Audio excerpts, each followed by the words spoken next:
first Battlefront 2004 historical campaign has you taking place in different battles throughout the Star Wars timeline, mostly the movies, and some made-up stuff as well. And they put you into the battles as a soldier and make you recreate the famous battles from movies. For example, the first one of the Clone Wars, probably the first one you're going to play, is the Gungan battle, where you are, or the Battle of Vu rather, where you are the droids slaughtering the Gungans. They don't even stand a chance.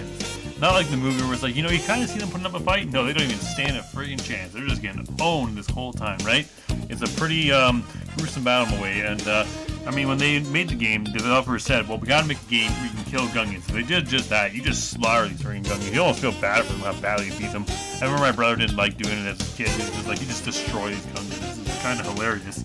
But not just the Gungans, you're also doing, like, as the droids, you also do one against the volunteers in Teed, for example, in the city under Vu, right? And in that one, you get, and then it introduces you to the droidicars. And it's a little bit of a joke, again, like the first one was, because they only have like one class, the rebels, or the, the volunteers, for example, right?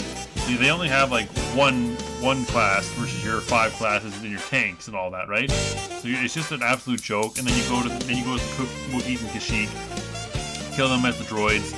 And most of the campaign is kind of like that, right? So you do the Battle of Geonosis from Episode 2, and then the Galactic Civil War, do the Battle of Endor, do the Battle of Hoth. It attempts to recreate battles. Most of the time, it's just the standard instant action battles that you would normally do in Star Wars Battlefront.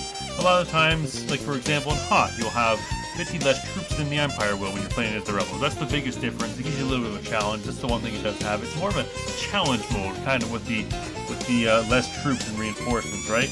So that can, and it sounds, 50, that's not much, but it actually does make a pretty big difference, especially when you're playing on solo. It actually makes a really big difference. And most of the battles are just that. They're just simple, instant action. There's no unique objectives or anything like that. It's just this typical assault mode, like everything is in Battlefront 1. You're just trying to win the battle, and with it, you're as little troops as possible, recreating scenes in the movie, sometimes making up scenes, like I said, the Battle of Kashyyyk with the droids. There's 2 battles of Kashyyyk for some reason.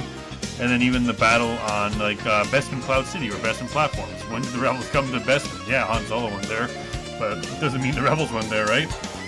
But the whole point is, you're recreating scenes from the movie, or attempting to recreate scenes from the movie, making up things once in a while. And yeah, it's a fun mode. You get together with somebody and play it when you're bored, just something to do for a little bit. And it's a good challenge. You want to put it on hard mode. It can provide you a pretty good challenge. It's a lot of fun nonetheless, though. It's the one thing about it. It is a lot of fun, although it is limiting. It is cool to hear like the narration voice. It's probably one of the best parts about it, the narration voices you get from the characters like Palpatine telling you to destroy the Rebel base, or Yoda for some reason doing the commentary for the Rebels. Because apparently he worked with the Rebels. Okay, yeah.